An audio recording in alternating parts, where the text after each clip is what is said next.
Olá, eu sou Alberto Guerra e estou aqui no canal Literatura é Outra História. Nós vamos começar a falar agora de leitura obrigatória.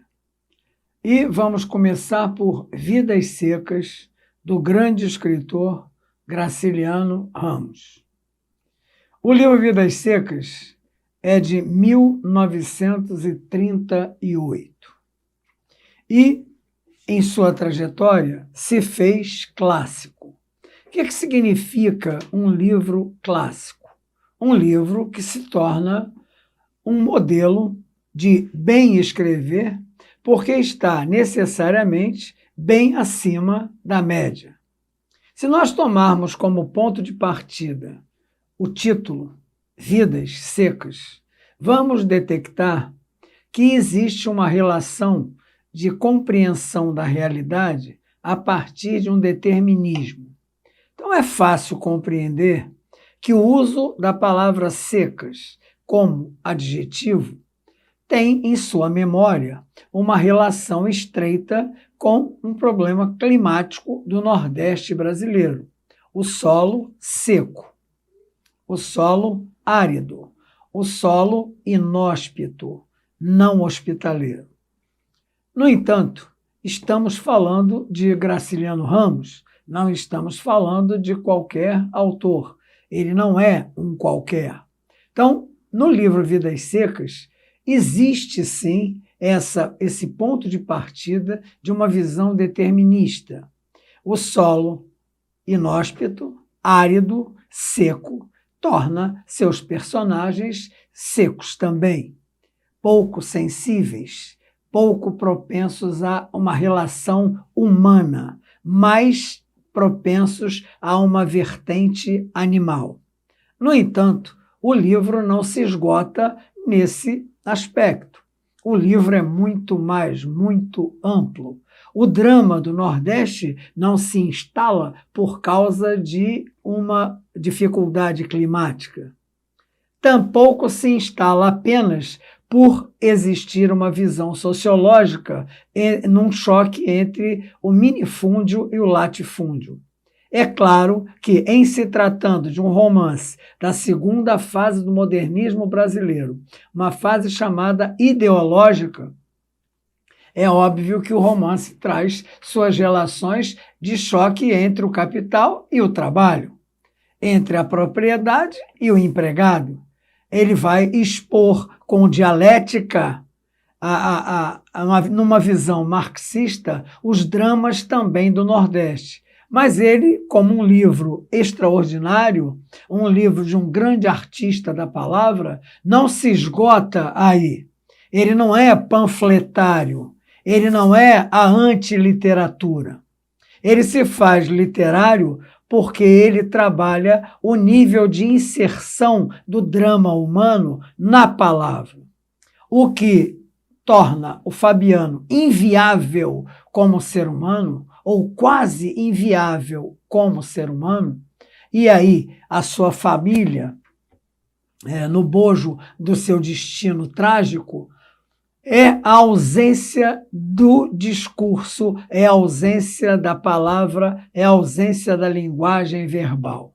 A sua dificuldade grande com a palavra torna o ser humano apenas alguém propenso a se igualar ao animal. Os sons guturais, quer dizer, aqueles vindos da garganta, o grunhir, as vozes de outros animais também, vêm no bojo dessa articulação. Se articula dentro da narrativa uma espécie de ser proscrito, de ser fadado ao fracasso humano. Exatamente por quê? Porque não tem a linguagem. Fabiano inveja seu Tomás da Bolandeira, um personagem importante dentro da trama, porque seu Tomás tem viabilidade verbal. Fala e escreve com alguma desenvoltura, o que aos olhos do Fabiano se torna um manancial de criação. Fabiano é um personagem que encarna o destino de quem perde. a tragédia inerente ao ser humano que está fora da palavra. Essa articulação, esse texto desmontável, tanto que você pode começar a ler pelo capítulo que quiser, porque eles têm histórias completas, são composições como se fossem contos, cada capítulo é um conto do livro, e a unidade entre eles se dá pelos personagens, tão somente pelos personagens. É um livro que antecipa uma preocupação que o modernismo vai desenvolver. Sempre há uma preocupação com a palavra. O que salva o ser humano, o que tira o ser humano do aprisionamento natural é exatamente a palavra. Se o ser humano continuar sem a palavra, ele está fadado a imitar um destino fisiológico, simplesmente fisiológico. Os apelos fisiológicos comandam o animal. Os animais não têm essa linguagem, não têm a linguagem verbal do ser humano. Então, eles são capazes de quê? Eles são capazes de não conhecer a realidade circundante. É preciso que Fabiano, no limite, na fronteira entre ser e não se interrompa como ser humano. Então, é possível que o discurso enxuto, objetivo,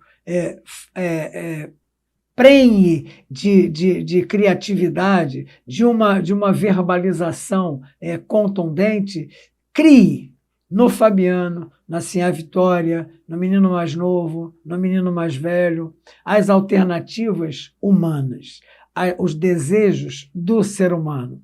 Então, o que se discute no livro de Vidas Secas são secas de perspectiva, são secas de horizonte, são secas de esperança, exatamente porque não existe articulação verbal, não existe a possibilidade de crescimento verbal. Essa é uma leitura obrigatória, é uma leitura de um clássico, é uma leitura que se torna insubstituível.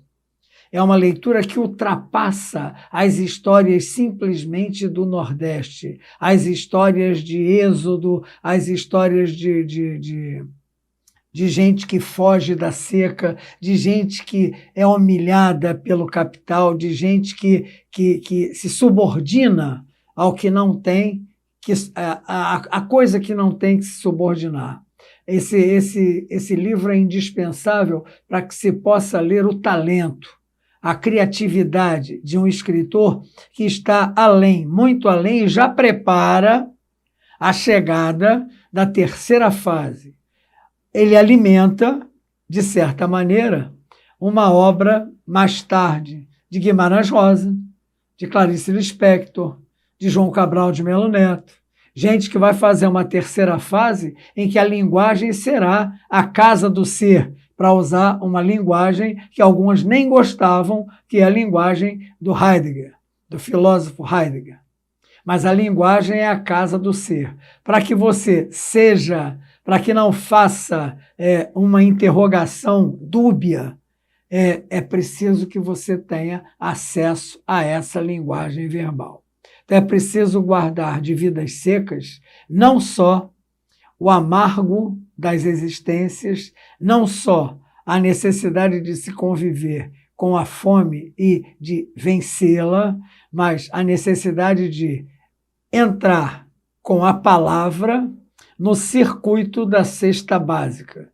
Falta a cesta básica nordestina daquela época. Veja que o livro é de 1938 e a de hoje inserir a palavra dentro de uma cultura riquíssima como a cultura nordestina, de grandes escritores nordestinos, e mais um deles é o Graciliano Ramos. Ele é o nome mais importante nesse aspecto desse período. É alguém que luta desesperadamente por uma literatura que seja o espelho de uma realidade que busque o humano, e simplesmente o humano, sem maiores rodeios, sem maiores artifícios.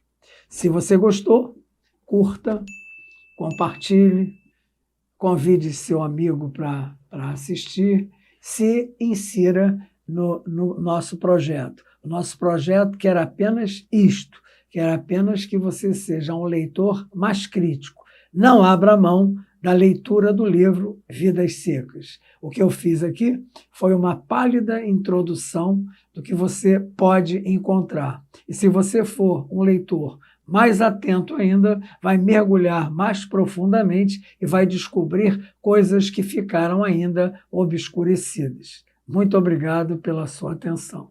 Até a próxima.